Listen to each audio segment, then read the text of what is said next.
BB జోడీ season 2 latest ఎపిసోడ్కి సంబంధించిన మరో ప్రోమో వచ్చింది. ఇందులో భాను ధనరాజ్ జోడీ రాజస్థానీ డ్యాన్స్ పర్ఫార్మెన్స్ చేసింది. అయితే ఇందులో ఎక్కడా రాజస్థానీ స్టైల్ కనిపించలేదంటూ పింకీ మణికంఠ చెప్పారు. దీంతో భాను మణికంఠ మధ్య చిన్న మాటల యుద్ధం నడిచింది. అయితే భాను చేసిన కామెంట్లకి సదా కౌంటర్ ఇస్తూ అసహనం వ్యక్తం చేశారు. ఎవరు ఏ డ్యాన్స్ ఫామ్ని పూర్తిగా పెర్ఫామ్ చేయలేరంటూ సదా అన్నారు. తర్వాత కర్ణాటక పులి డ్యాన్స్ చేశారు మానస్ సృష్టి వర్మ. ఈ పర్ఫార్మెన్స్ కూడా జడ్జీలకి నచ్చింది. అయితే సృష్టి డామినేట్ చేసేసింది మిమ్మల్ని అనిపించింది అంటూ నేహ చెప్పింది.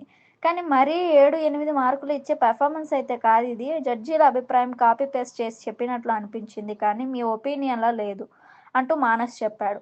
ఒక ప్రాబ్లం ఉన్నప్పుడు అందరూ అదే ప్రాబ్లం గురించి చెప్తారు కానీ వేరే దాని గురించి చెప్పరు కదా అంటూ ధనరాజ్ అన్నాడు. ఇక ప్రోమో చివర్లో రాజస్థానీ డ్యాన్స్ చేశారు ధనరాజ్ భానుశ్రీ. అయితే చేశారు కానీ ఆ రాజస్థానీ ఫీల్ 100% రాలేదు అంటూ జడ్జి శ్రీదేవి అన్నారు. మీరు రాజస్థానీ అని తీసుకున్నారు కాబట్టి 70% అదే ఉంటే బాగుండేది అంటూ శేఖర్ మాస్టర్ అన్నారు.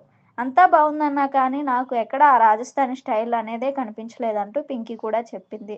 మీరు కథకళి అని చేసింది అసలు కానే కాదు అంటూ భాను కౌంటర్ ఇచ్చింది. మేము చేసింది అదే అని మణికంఠ అనేసరికి కంప్లీట్ కథకళి నువ్వు చేయలేదు మణికంఠ అంటూ కోప్పడింది. దీంతో సదా మధ్యలో మాట్లాడారు. ఒక్క క్షణం భాను ఏ డాన్స్ ఫామ్ అయినా సరే 100% ఇక్కడ చేయలేరు. అది కథకళిలా లేదు, ఇది అలా లేదు, ఇలా లేదు అనడం కరెక్ట్ కాదు. ఏదో ఒక పాయింట్ దొరికింది కదా అని అదే చెప్పి అందరికీ ఆ అవసరం ఏముంది మాకు అంటూ సదా ఫైర్ అయ్యారు. దీంతో భాను సైలెంట్ అయిపోయింది. ఇక ఈ ఎపిసోడ్లో పవర్ అస్త్ర ఉపయోగించబోతున్నట్లు ప్రోమో చివర్లో చూపించారు.